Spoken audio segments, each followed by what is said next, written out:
News today. And good morning to you. Happy Thursday. Thank you so much for waking up with us here on TMJ4 News today. I'm Adriana Mendez here with our meteorologist, I almost said it. You almost said Marissa. It says in the script, Marissa. Brendan Johnson filling in for Marissa. Yep. Brendan, today is kind of like the calm before what's to come for tomorrow. That's right, Adriana. Killed by a vehicle on Milwaukee's south side. Police say a 71-year-old Greenfield man was hit and died at the scene. It happened near 27th Street and Parnell Avenue just around 7 p.m. last night. Police say the driver did stay on scene following the incident. Authorities are now investigating. Well, transgendered women in Milwaukee say they are living in fear. They shared their frustrations as they gathered at a vigil Wednesday night to remember Cashea Henderson and 3 other transgendered women killed in the past 8 months right here in the city. Ladia Nana was one of Cashea Henderson's friends and one of the many who considered her a mentor. And she shared her stories about her friend and also voiced her fears and frustration about violence against trans women in Milwaukee.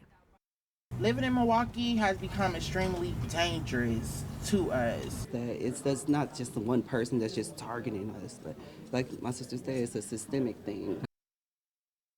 Ladia says she is thankful to know a suspect in Cashea's murder has been arrested. MPD says that the suspect is a 33-year-old man, but their name has not yet been released. Well, this morning, Bayshore Mall will begin removing vehicles from the parking garage that partially collapsed last week. Engineers have approved a plan to drive them down from the second floor onto a temporary ramp. The mall expects all of the vehicles stuck on the second level to be removed by the end of the week. And nobody was hurt in that collapse, and the cause is still under investigation. The fire chief says heavy snow piled on top was likely a factor. The city of Glendale responded to our open records request on Wednesday regarding the structure. The I-Team Sean Gallagher has more. The city of Glendale dropped hundreds and hundreds of pages of documents on Wednesday. We're including blueprints, permits, and load-bearing specifications dating back to 2005. Now, it's going to take a long time to digest all of this information and truly find someone qualified enough to help us understand what it all means. But we're now getting a better idea of who was responsible for this structure. In the blueprints provided, diagrams show at least one location for a snowshoot, though we're not able to confirm whether or not there were snowshoots on the structure.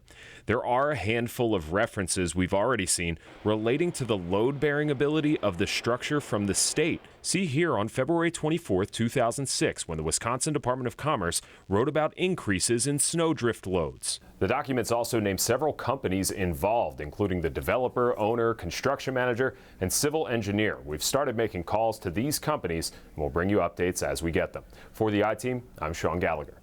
Prairie family pushing for change after tragedy took the life of a little boy playing in his driveway. Uba Ali talked to his family about what happened and what they want to see done now. In nearly every photo, 3-year-old Brody Edmonds flashed a smile that melted his mom's heart. Big smile, never met a stranger. He was the happiest kid ever. And the missing piece to Crystal Edmonds' family. He completed it. Brody was your typical boy who loved riding his four-wheeler and was crazy about a good ball game. He was doing just that before tragedy struck. Seeing his truck is hard.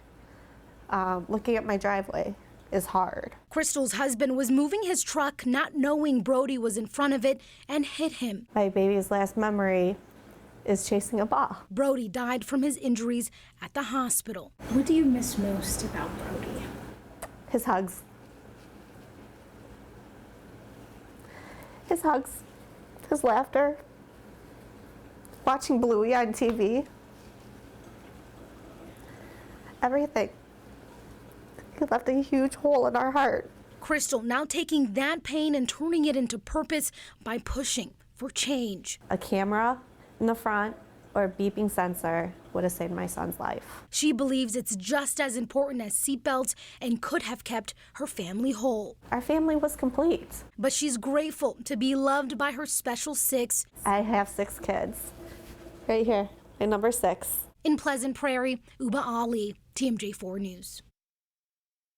Just absolutely heartbreaking story. And if you would like to help Brody's family, head to tmj4.com and click on the link on this story. Another live look near 13th and Layton Avenue in Milwaukee, where you can see crews responding to a serious crash there. And take a look at this vehicle. You can see that front end just completely damaged. We have reached out to law enforcement and agencies for more information on this, but we are working to learn any additional information. So stay with us here on TMJ4 News as we work to find out more information on this breaking news story. Well, the time is now 4:43, and here's a look at today's headlines. The man who killed Senator Robert F. Kennedy in 1968 was denied parole for 3 years on Wednesday. This was Sirhan Sirhan's 17th parole hearing. He will remain at R.J. Donovan Correctional Facility in San Diego. Sirhan was also denied release in 2022 by California Governor Gavin Newsom after the parole board recommended parole in August of 2021. Now, the 78-year-old was sentenced to death in 1969 for the murder of Senator Kennedy, but that sentence was later changed to life without the possibility of parole. A Pennsylvania man was arrested by federal agents on Monday after he allegedly tried to bring explosives on a flight. According to court documents, Mark Muffley checked a baggage at the Lehigh Valley International Airport for a flight to Orlando. An alarm alerted authorities that the baggage contained explosives. Prosecutors say security cameras allegedly caught him leaving the airport. The FBI later arrested the 40-year-old at his home. He will make his first court appearance today. And a judge says that Starbucks broke federal law in its push to stop workers from unionizing. On Wednesday, the federal judge ruled that Starbucks showed a, quote, general disregard for the employees' fundamental rights in a case involving 21 New York Starbucks locations. Now, the coffee shop chain faced 33 labor complaints. The judge called the violations egregious and widespread. He ordered the company to give back pay and damages to workers who launch national organizing efforts. Starbucks was also ordered to reinstate workers that were fired for their union activities. Month, and this morning we're sharing a story of a remarkable woman who turns 90 years old in just a few weeks. Our Katie Crowther sat down with Josephine Hicks to talk about her legacy of building an iconic business from scratch and leading it with love. Tater yams, he would call them. Tater yams and greens, yeah. Josephine Hicks and her great niece, Natalie Perkins Hayden, laugh at old photos. I would be taking sausage links today. She knew all the kids were eating her food. This jukebox used to play all the best music.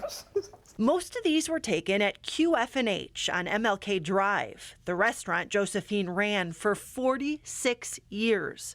It was a beloved soul food spot frequented by many big names. Here's a photo of Josephine with Hank Aaron. She started the restaurant with her sister on Burleigh, where they found a storefront with a kitchen for $95. It was 1961, the civil rights movement.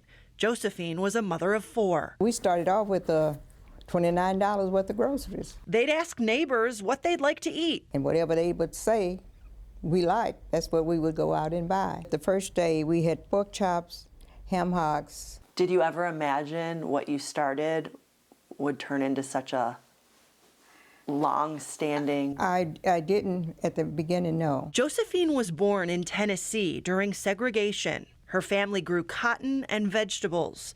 She followed 2 older siblings to Milwaukee when she was 18. Strong women building strong women, that was the example. She paved the way. She did not have a blueprint. She did not have a guide. She did not have the African American Chamber of Commerce. Natalie was young when she started helping out in the restaurant. And that's how I learned how to cook breakfast. I learned that there was many people that really just came to just be loved and appreciated. Anyone that walked through the doors pretty much was family. They were addressed by name. If I would forget their name, names, I said, okay, if you come in next time, your dinner is on me.